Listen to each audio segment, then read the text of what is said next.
talking here about governance, going up a few layers in the stack from some of the technical conversations that we've had in other sessions and presentations. But I hope that you'll see that they meld together, because just as Daniel showed a slide yesterday saying governance is not anonymization, I want to flip that and say, and anonymization and the other pets that we're talking about are not governance, but the two of them work together to help us solve the broader challenges that we're all working on together.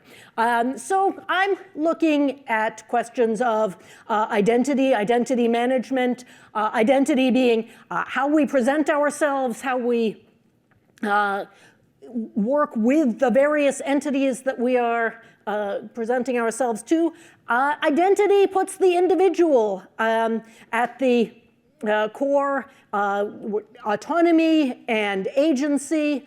But over the years, efforts to build self-sovereign identity around data ownership have foundered.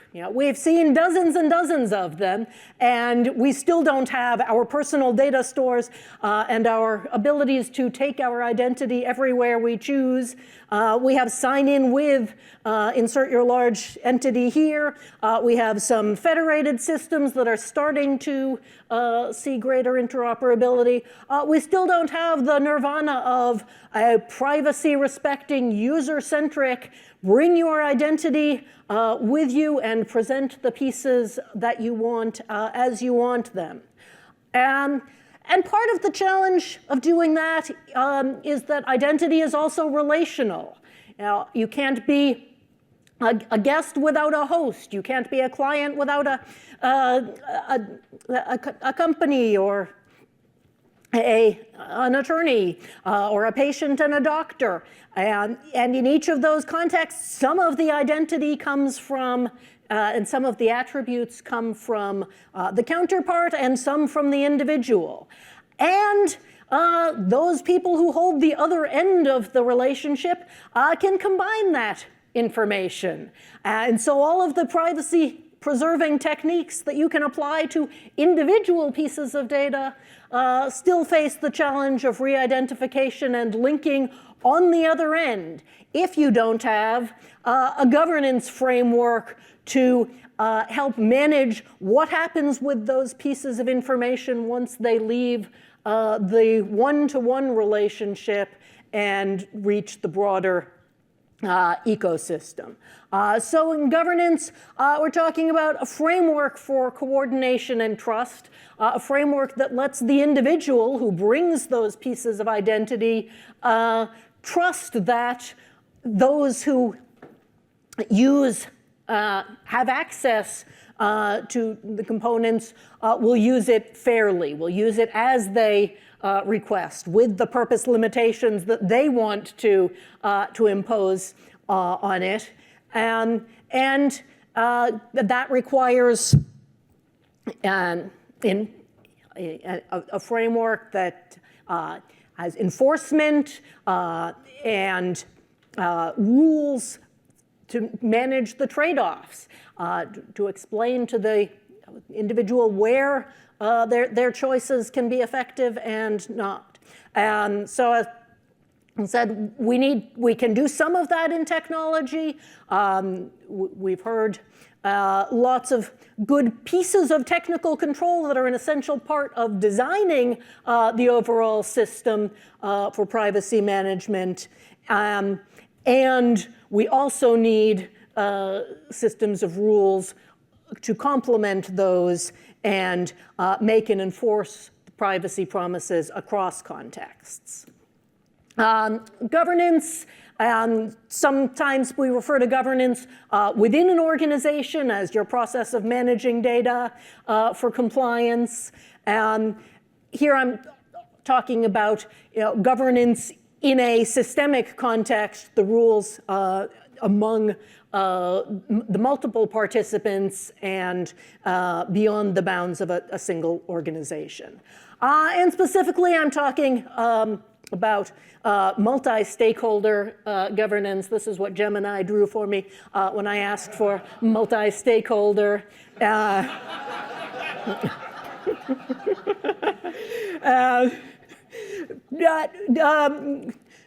Stakeholder, when it's not a pitchfork, referring to the stake, the multiple different interests that people have engaging in a system and respecting them for the interests and experience they bring in.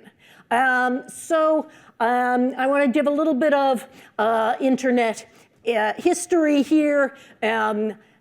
ICANN, the Internet Corporation for Assigned Names and Numbers, born in the Clinton administration. That's Bill Clinton, not the alternate universe in which Hillary won election. But the US government managed the domain name system, the root zone, and the assignment of top-level domains, wanted to get out of that business to give it to something that wasn't a multinational organization or a UN-style treaty organization, but a global multi-stakeholder organization. How do you design something to represent the internet, to serve all of the varied interests who want unique names and numbers to mean something, to mean the same thing from wherever on the globe they access it. So at the time, Network Solutions was the only one authorized to sell domain names. And we needed to build from there a framework in which there was competition and choice and representation and participation. So after lots of international consultation, they came up with a complex multi-stakeholder organization that has only gotten more complex over time. It has supporting organizations from the various bodies, the addresses, the IP address came in, and the address supporting organization. At the time, there was the protocol supporting organization and the domain name supporting organization, all forming one half of the board of this organization. On the other half, we were going to have at-large elections. Every user of the internet could be represented in at-large elections to select board seats. Here was the ICANN election website, which you are invited to apply for at-large membership and cast your vote in the elections for board members. A couple tens of thousands applied, came in from North America and Europe and Asia, and around 300 came in from Africa. Clearly, this was not representing the global scope of the internet, even then. But we didn't have WorldCoin offering to take a snapshot of your retina and inscribe it on the blockchain to identify you. So maybe if we had, they would have had more success. No, just kidding. So this reach out to every internet user wasn't really a key to success. And instead we get this complex graph of ICANN's current structure, where the individuals can come in two different ways, either as part of the at-large organization through which they join regional at-large organizations and the at-large advisory committee, or as members of the non-commercial stakeholders group. And all of this sounds really ridiculously complex, and sometimes it feels ridiculously complex, but it's trying to recognize the different interests that different participants have here and give each of them a stake in the outcome. And so for all its complexity, this process iterates over questions like, who has the right to, how do we adjudicate who has the right to a domain name? giant trademark holder or little guy with the last name McDonald. How do you decide that? Well, that question, ICANN says, national trademark laws exist. Go find the arbiter or court in your jurisdiction and send the problem over there. That's not a uniquely ICANN problem. We don't need to solve it in here. But for other questions like the privacy of registrant data, when you register a domain name, you're required to give information that identifies you and lets you be contacted in case of technical problems or abuse problems at your domain. Well, if you're an individual registering, should you have to plaster that information in a public register for all the spammers and stalkers to find? Or should there be private registrations that are harder to uncover? Well, the who is policy is sort of an evergreen policy debate at ICANN, but the different parties, the intellectual property constituency and the law enforcement representatives in the government advisory committee and the non-commercial interests and the registries, domain registries and registrars have a place to come together and make some compromises and negotiate the trade-offs of these questions and come up with policies that allow registrars to offer private domain registrations and allow law enforcement some ways to get at the underlying information in case of need, and allow intellectual property claimants to make requests and have those negotiated. So overall, ICANN works slowly, and the joke around there is if you dig back in 10 years later, you'll still hear the same debates, just the acronyms might have changed. But we think, I think it sort of embodies the Churchill quote about democracy. It's the worst form of government, except for all the others that have been tried.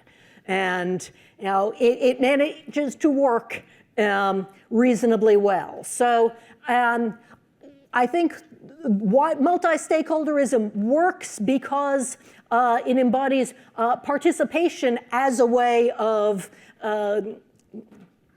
showing respect. And it's not taxation without representation, but inclusion of the people whose voices and expertise are necessary to making the governance work.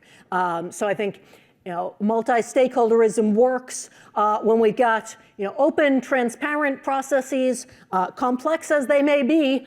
You can figure them out, and you can find experts to help figure them out.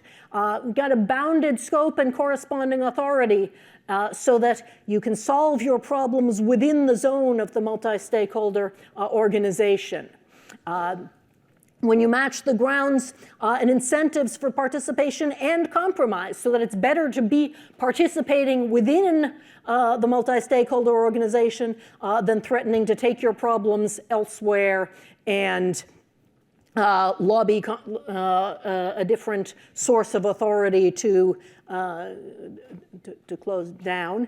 And it's important that the challenge have sort of variable configurations of stakeholders over time. You don't have sort of permanent winners or losers because then people will drop out of the system and leave it behind. So I think I'll leave you with the challenge that these ecosystems are complex, but they're complex because nothing simpler will work. And I really want to recommend the work that Maria Farrell and Robin Bergeon have recently put into Noema on the need to rewild the internet. And hope if we don't have much time for questions here that can catch folks at the break or later on to talk about how multi-stakeholderism can be a tool in the toolbox of governing privacy and identity respectfully. Thank you.